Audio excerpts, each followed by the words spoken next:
Je suis parti par le convoi 73 et moi je suis arrivé en Lituanie, à Kaunas qui était la deuxième ville du pays, et en arrivant nous ne sommes pas descendus du train. Le train manœuvrait, il avançait, il reculait, on a compris, il détachait des wagons et pratiquement 400 à 500 juifs sont restés à Kaunas où ils ont été descendus dans les jours qui suivaient par ce qu'on appelle la Shoah par balle. Ils ont été fusillés et puis nous, sans descendre du train, nous avons continué la route jusqu'en Estonie. Et là, j'ai passé une dizaine de jours à la prison Patara et la prison de Tallinn. Et ensuite, on a été affecté dans une caserne désaffectée où j'ai travaillé sur un terrain d'aviation. C'est pas l'aéroport actuel, c'est un terrain d'aviation qui était un point stratégique pour les Allemands. J'y ai travaillé là du mois de fin juin jusqu'à fin août, début septembre. Face à l'avancée soviétique, les Allemands nous évacuent. Tallinn était au bord de la mer, sur la Baltique. Alors ils nous ont évacués par bateau. Ils ont ramassé des déportés dans les camps annexes et nous nous sommes retrouvés à bord d'un cargo qui était transformé pour leurs besoins à eux, en hôpital d'infirmerie. Mais c'était pas ça, c'était pour se protéger eux-mêmes. Vous avez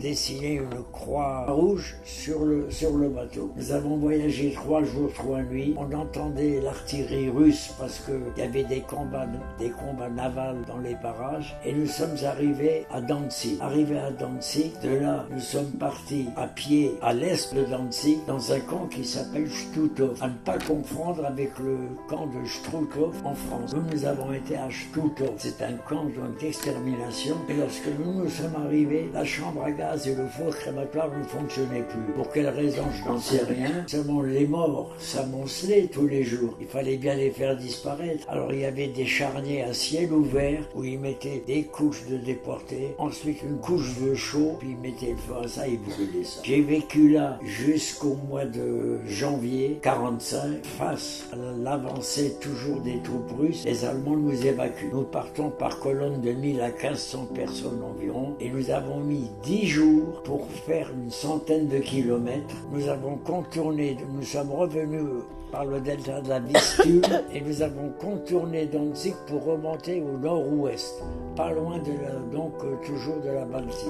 Les Allemands avaient réquisitionné des granges où nous couchons dans les granges et nous avons mis 10 jours pour arriver jusque-là. Alors nous sommes arrivés dans un lieu qui s'appelle Ruben. Et Ruben, c'était un ancien camp de jeunesse hitlérienne. Donc il n'était pas structuré pour des exterminations de masse comme Auschwitz. Auschwitz-Birkenau, évidemment, reste la référence parce que c'était les camps les plus importants, les plus grands. D'ailleurs, toute ma famille a été exterminée à Auschwitz. On arrive dans ce camp, on faisait des travaux d'entretien.